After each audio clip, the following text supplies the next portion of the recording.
Alam mo ba yung feeling na para kang nobody? It means hindi ka sikat, hindi ka mayaman, hindi ka super sexy at super ganda, hindi ka maganda manamit, hindi rebonded ang buhok mo, at sa ukay-ukay lang nabibili ang mga gamit at damit mo. Hindi naman mahirap maging nobody.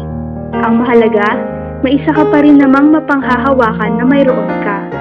Iyon ang katalinuhan at kabaitan. Nobody's perfect, sabi nga nila.